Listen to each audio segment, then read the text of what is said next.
business should be perfectly unexpected.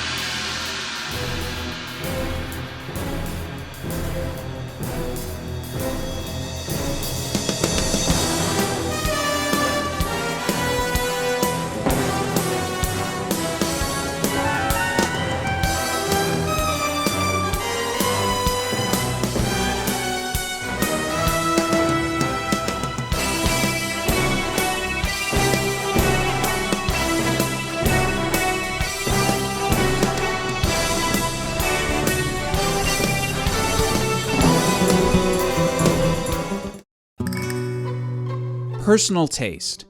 It's the one area where we are supposed to be able to express ourselves fully without being rejected.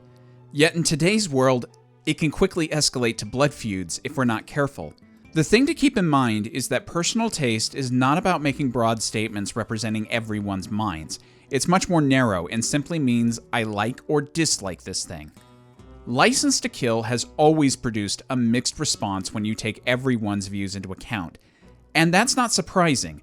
It's meant to be different and challenging to your ideas about a Bond film.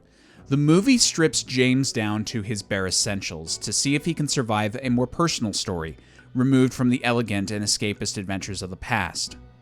After the upswing from A View to a Kill to The Living Daylights in both critical reception and box office numbers, the filmmakers breathed a sigh of relief that the new Bond actor had broken the ice with a cautious public.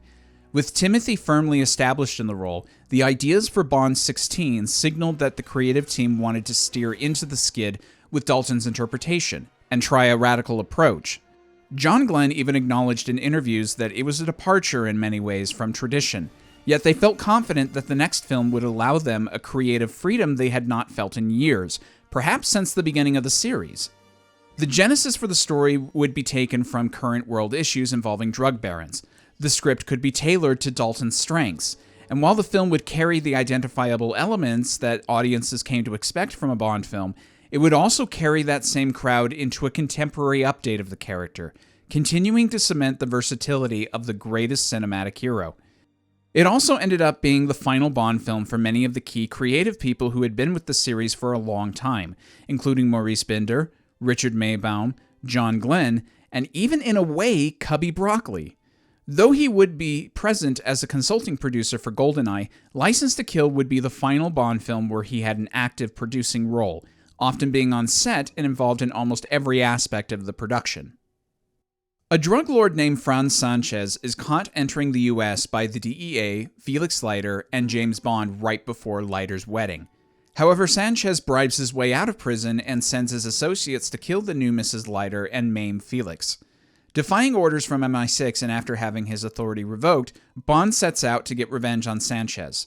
He starts out on his own, but quickly finds himself in over his head, and soon recruits Sanchez informant Pam Bouvier. Once she is on board, the two head to the heart of Sanchez's territory to try to penetrate his organization and find some way of bringing him down, along with disrupting the drug trade of the world. License to Kill is the furthest aggression we've seen from the traditional cinematic Bond, but it also feels like Fleming's original vision updated for the late 80s.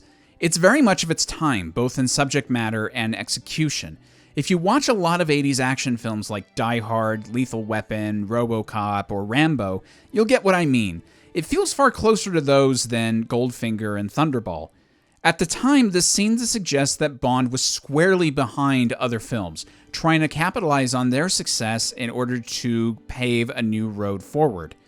I think other than Moonraker and perhaps the 2006 Casino Royale, License is the one I think of when people criticize Bond for jumping on the bandwagon of film trends. To that end, I completely understand if it's not one of your favorites. The early films had such a unique identity that few afterwards seemed to replicate, and ever since Connery's first departure, the series never quite captured that same feeling again. And I don't think it's purely out of stubbornness to suggest that the series peaked early in its sui generis style. However, I'm not a purist. I don't demand that my series must stay the same course. I'm open to experimentation even if it leads to something lesser. And I don't believe Bond is a stagnant being that can only operate in a certain time of the world's history with a certain interpretation. I think James Bond is a more versatile character than people give him credit for, and that versatility and adaptability is why we're still talking about him 60 years later. License to Kill was one of the first films I saw from the series, and as such, I understood that Bond was not going to be exactly the same thing throughout the 20 official films that existed when I started. From my very first viewing on a Sunday afternoon, I was blown away, impressed with how much I enjoyed the movie given how counter it ran to the traditional image of Bond. There's still a bit of that baked into this one, but it was incredibly exciting, and more than any of the early films I saw, this one cemented me as a 007 fan. You could say that out of all of the films, this and Daniel Craig's Casino Royale are the closest to my heart, though that's not to say that I don't think there aren't better films than License, and that I don't prefer the classic Bond character. But this movie is breathtaking to me, and after Dalton proved how adept he was at tackling the classic Bond stories, I rejoice to see the creative teams take such a chance here. There are some stumbles, and I'd be lying if I said this was one of the best put together adventures, but every time I watch this, I get a huge smile and feel a renewed sense of enthusiasm for the series. Timothy Dalton is an actor that strives for something interesting with every role. I wouldn't think of him as the most serious of actors given some of the roles he's done more recently, and I wouldn't label him a method actor, but whenever I see his name in the credits of a movie, I know I will love something about it. His return to the reluctant agent whose sense of duty prevails over his desires was welcomed with daylights, though here, Bond has none of the security we associate with him. He's out on his own, out of his depth and knowledge, with only the help he can convince to come along with him, and flying by the seat of his pants. It's a foolhardy vendetta that no official government is willing to sanction, especially MI6 since it has no dog in this fight, and thus, while I knew Bond wouldn't die during the adventure, I was never exactly sure what would come next. Dalton grounds this with a human edge and believability that invites me to accept the danger and uncomfortableness of this untested part of Bond's world, and as a result, it's an impressive experience for me. His embrace of the controversial direction to strip Bond of his MI6 patronage and the man's polished and sophisticated suaveness proves the malleability of the character and how that can allow the series to change without losing what makes it special. I feel this Bond is still recognizable as the Bond from the last film, which was a true-to-form reinterpretation of the archetype that Connery personified, and this film still has the great villains, beautiful women, the stunts, the gadgets, the exotic locations, and the style one would expect from a Bond film, so I don't think it's entirely unidentifiable from what I would expect, it's just a different angle. This film contains the best performance from Dalton, and so he's the only Bond with multiple films to exit on his highest note. If you can't tell, I'm very much in the camp that wishes we would have gotten one or two more from him before GoldenEye. Carrie Lowell's Pam Bouvier is one of the great Bond women. She's fierce, driven, independent without championing it on the rooftops, resourceful, saves Bond's butt more than once, and has a wonderful chemistry with Dalton. She also has great comedic timing with Q, which helps the film to be interesting even when Bond isn't on screen. She fits so naturally as a character in the story, and while she only really becomes a figure halfway through the runtime, she justifies that inclusion. I have one minor issue with her, and that's about her jealousy with Bond and Lupe. It's nice that the woman actually has feelings and can be hurt through someone else's unintentional actions, but I'm not sure I needed her going all the way to visibly crying at the end of the film. I would have been fine with a more steeled performance of that moment, certainly moved to tears, but her face makes it seem like she's lost all hope, which I guess would be fine if they didn't immediately have her forgive Bond and make out with him because he jumped into the pool. If someone is hurt like that, I want to see the consequences. Either have Bond prove himself a little more in the last few moments that his heart lies with Pam, or tweak her performance of the emotional moment. Again, that's a minor gripe, and it doesn't sour me too much on a fantastic part of the film. Robert Davi's Franz Sanchez is another of the all-time great Bond villains in the series. In my villains ranking video, he was second only to Goldfinger. He's one of my favorite iterations of the darker side of Bond because I feel like he's an effective mirror. He has all of the same traits, the same streak of charm, coldness, and efficiency. Part of the reason I love this movie is because of the two sides of the same coin angle that both Davi and Dalton worked hard to make happen. It makes for a great comparison-contrast exercise while watching the movie. Bond and Sanchez place a high value in their friends and loyalty. Bond tries to get his allies out of as much harm as possible, while Sanchez relies on his cohorts immensely for his operations. Sanchez treats killings as an impersonal business, whereas Bond is more likely to be affected by those he sees. Sanchez is the ruler of a seemingly impenetrable kingdom that relies on secrecy and closed doors. Bond traditionally operates covertly and has the backing of MI6, an organization that's steeped in secrecy and closed doors. Bond relies on his readings of people to gauge the trust he should place in them, and Sanchez believes in the web of intimidation and lucre to ensure his safety. Bond unwittingly charms Lupe, whereas Sanchez tries to tempt Lupe with everything and gets nowhere with her heart. And that's just a small sampling of what you can do with these characters. Bond represents a cloaked invasion of Sanchez's territory, and it's fascinating to see how this seemingly omnipotent baron can be brought down by one crafty bugger. Because Sanchez scares me, thrills me, and stimulates my analytical side, he solidifies his position as one of the greatest adversaries Bond has ever had. Bond at first operates based solely on informants, but he switches partway through to dethrone the monarch by incorporating his attendants into the scheme, sowing the seeds of distrust and doubt so that Sanchez is responsible for bringing himself down. As I've stated before, this plot is inspired by the excellent Akira Kurosawa film Yojimbo, which was later popularized in the West by Sergio Leone's remake A Fistful of Dollars, his first film with Clint Eastwood as the man with no name. These attendants of Sanchez are quite memorable to me. Benicio del Toro's Dario is the best of these, mostly for his youthful, energetic, and cruel presence. I also appreciate the sleazy Milton Crest, played by Anthony Zerbe. They have perhaps the most gruesome demises of the series, both of them causing me to flinch. Don Strout's Heller is a fine presence, necessary to sell the legitimacy of Sanchez's security, though he acts as a mole for a bit. Even Anthony Stark and Wayne Newton make for memorable faces, though I'll admit that I don't know what exactly to make of Newton's casting here. The performance is fine. It's the fact that it's Wayne Newton that makes me scratch my head. But then again, it's not like Bond hasn't cast singers into villainous roles before to great success. I do also like Killefer's presence here, as he serves as Bond's first real victory against Sanchez. I also particularly love how he plays his rage in the prison scene. He may be authentic in his anger, but if you watch Sanchez, you can read into Franz's face that he knows that Killefer is tempted by the $2 million bribe. I go back and forth on Talisa Soto's Lupe Lamora. It's clear to me that Soto's not a trained actress, given some of her line readings and timing. But the fact that she doesn't perform the character actually sells the resigned feeling Lupe has about her life. The series has done this a few times, the trapped woman who longs for an escape, and I'm usually a fan of these people, so while I'll typically dock points for flat readings, here they weirdly end up helping the matter. She derives little joy from her world as Sanchez has her in a gilded prison, a bird in a cage. The lengths he will go for her are astounding, but they are often evil and malicious, so Lupe has little to look forward to on a daily basis.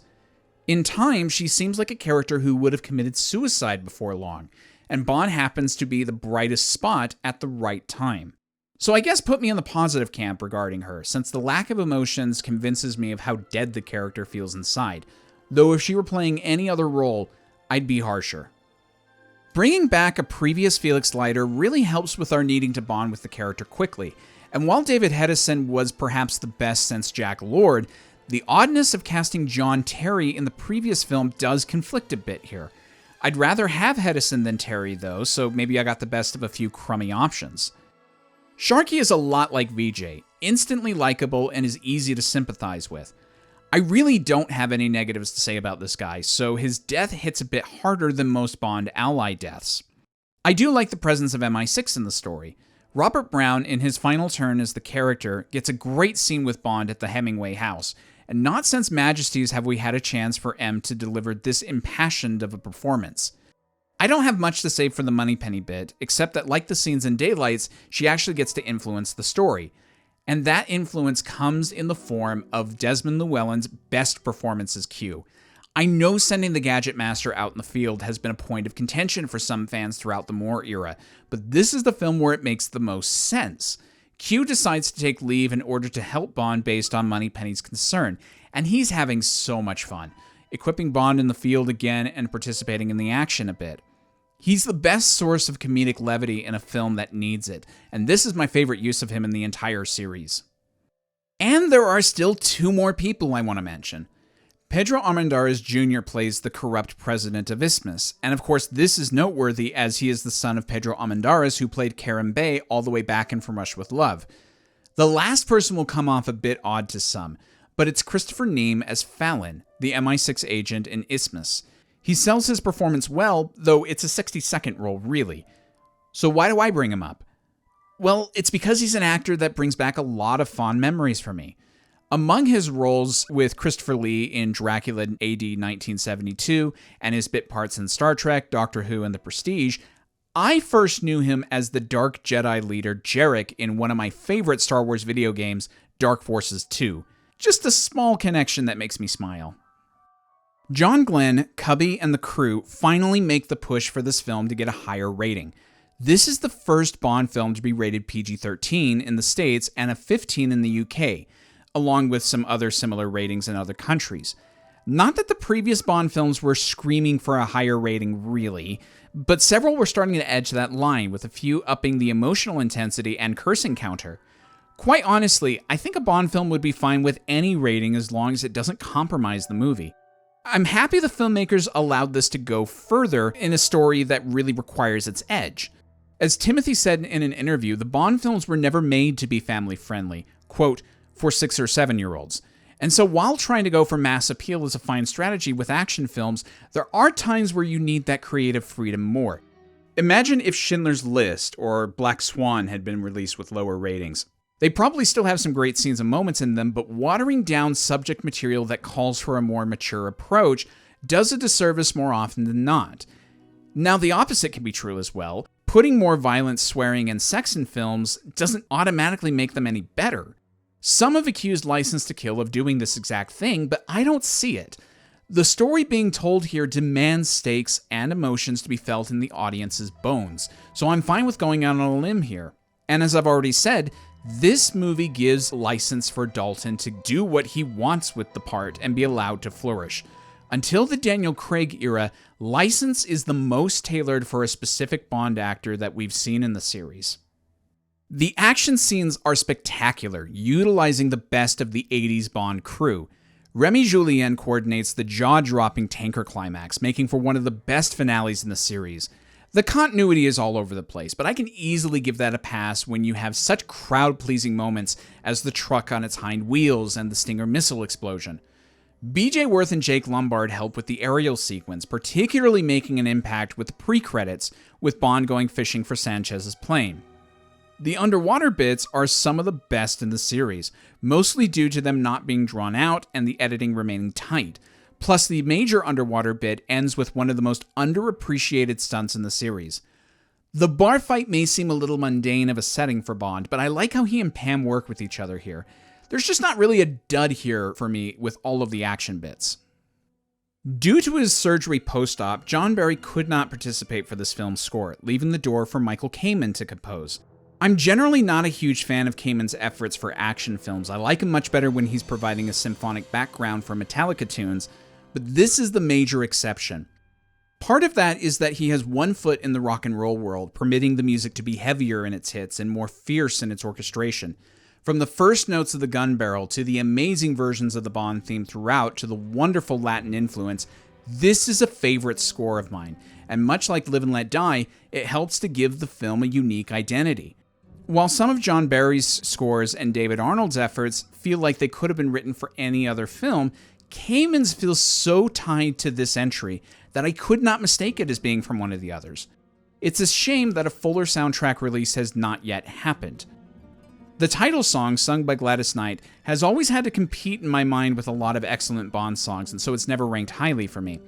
And I also never thought the song worked well tonally with the film. However, Knight belts it out with such force that it finally, after 20 years, has started to win me over. Still not a top 10, but I'm more likely to listen to it nowadays. And I can't believe I'm saying this, but upon finally hearing what Eric Clapton and Vic Flick had recorded originally for the movie, I gained a new appreciation for Knight's song. I also like the Patti LaBelle tune, If You Asked Me To, at the end, though I much prefer the Celine Dion cover. Some of the main criticisms of this film are centered around its harsher tone. License is not a film with escapist fun at its core.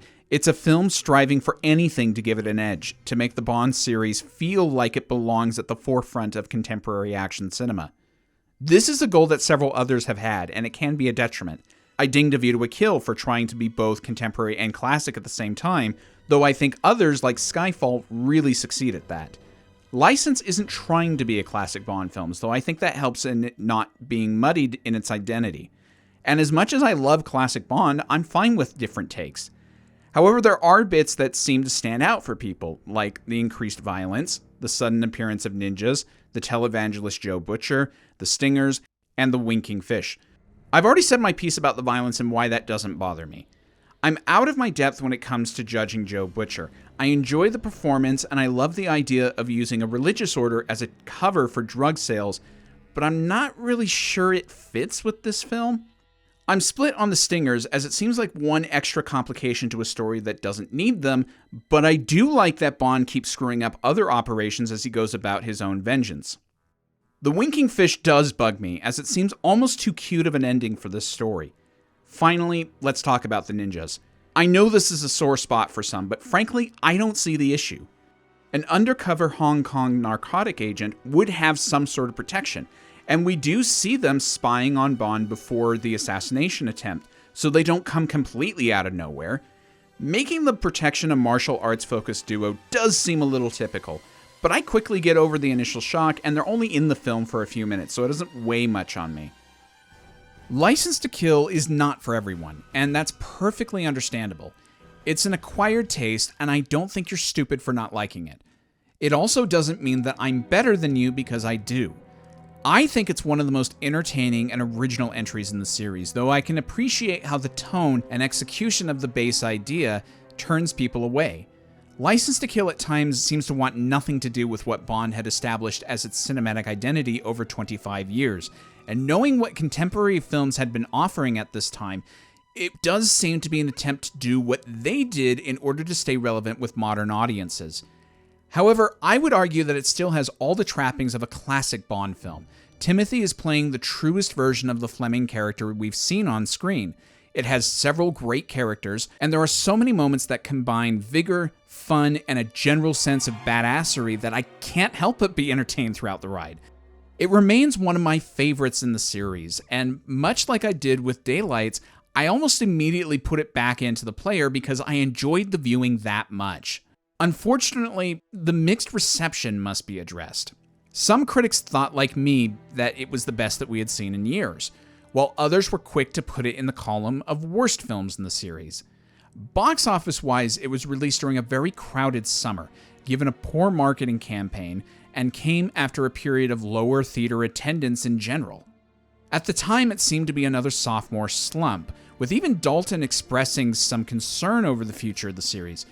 But I think everybody walking out of it expected him to return for a third one. But I don't think anyone could have predicted what would happen for the next film, the first of the final decade before the new millennium.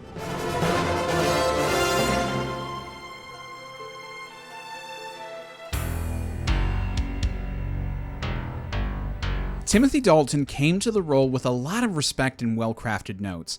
He was eager to get a shot at the man and worked hard to make both of his films fearless experiences. Utilizing his Shakespearean training, Timothy offered quite the contrast to the other three Bonds at the time. The two films were quite different from each other, though they obviously share some similar goals and attributes. They are noted for their increased intensity and focus on Bond as a flawed human being, trying to create an emotional connection with the audience, making the films darker and more in the spirit of the early Ian Fleming novels, and so on. He also got a real abrupt end to his reign as 007, thus he never firmly established himself with the public in the same way that most of the other actors have. Dalton's remains something of a controversial portrayal of Bond, having only 2 films, which serves as a signal to the uninformed observer that he just wasn't working out with either the public or the creators. Within the Bond fan community, the tale is woven differently. Here we experience a case of injustice, a promising actor who never got a fair shake with his different take on the character. who was robbed of a third or fourth film due to legal issues delaying the production of more adventures, and who had the potential to be one of the greats. Thankfully, looking closely at the two films gives us a lot to chew on and to speculate about, and I can confidently say that he will remain as one of my favorite Bonds. Both of the subsequent actors, more so Daniel Craig admittedly, took aspects from the Dalton era and built upon them. The darker and more human side of Bond was eventually accepted by the public at large when Craig made his 5 films, and it's argued that Daniel was more successful at that than Timothy. I love both actors, though I think I'm in the Dalton camp. If I reduce the series to raw statistics, how many films of an actor I like compared with how much I enjoy their individual performances in each, Dalton and Connery would come out as my 2 favorite Bonds. In many ways, Tim was both a pioneer and a reformer for the role, leading the series into new and exciting frontiers while getting it back in touch with its tonal roots. It's a strange and wonderful dichotomy embodied within the Welsh actor, and while I'm forever grateful to have had both The Living Daylights and License to Kill, I remain depressed that Timothy Dalton's tenure was so short, and that we were likely only beginning to see one of the most unique runs in the franchise's long history.